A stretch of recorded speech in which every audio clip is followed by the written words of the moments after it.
My family was affected because of the hurt and the way we were corrected. There's things in my childhood that I can remember that are direct relationships and traumas that were because of the boarding school era here. You know, don't cry out, don't tell, keep the secrets. Historical trauma, like what came from here, you know, of violence, you know, of sexual assaults.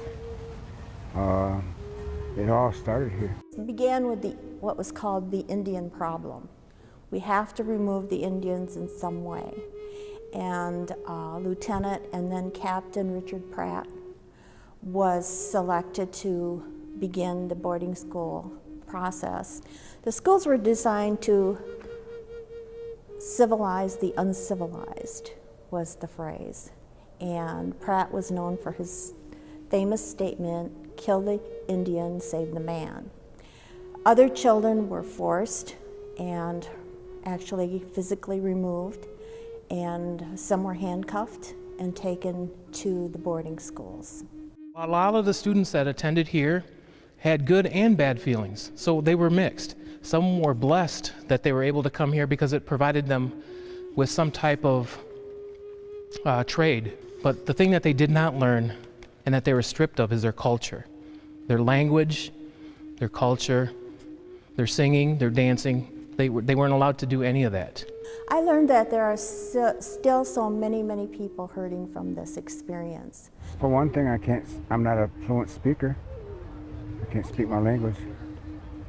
And I set myself, I had a bout with alcohol. That was our tragedy, that they sacrificed our children to harm us in the worst way possible. If that didn't happen, we wouldn't have to crawl around and beg to find our language. You know, when I was growing up, I lived with my grandparents, and I never knew why at 4 o'clock every day that I was hit with a broomstick. But once I started learning about the boarding school era and the trauma that went on, it didn't just stop when the last student left here in 1934.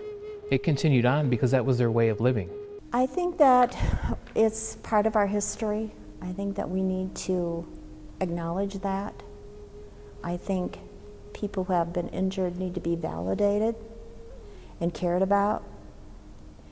And if that comes with tears, that's the way it'll come. Remembrance Day, I think it provides more awareness of what the history was for the population and that the school is in the area. Some people didn't even know that the school existed, or if they knew it existed, they didn't know why. Some people thought it was great that Indian people had a boarding school because they thought it was like some of the boarding schools in the East, a lot different. We're coming up to a wall here where a lot of the students that attended here carved their initials in the walls and put some dates on them. The earliest date that we found was from 1911. Some of the newer carvings you can see on the wall were done at a newer date. But if you zoom in, you really look at some of the carvings and things, you can tell that they are pretty old, and there's some dates next to some of the names that are carved in there, or initials actually, just to show that back then they wanted to show that, yes, they were here. As you walk around the grounds, this is a beautiful place. Trees are beautiful, and we think we can make the memory here beautiful again.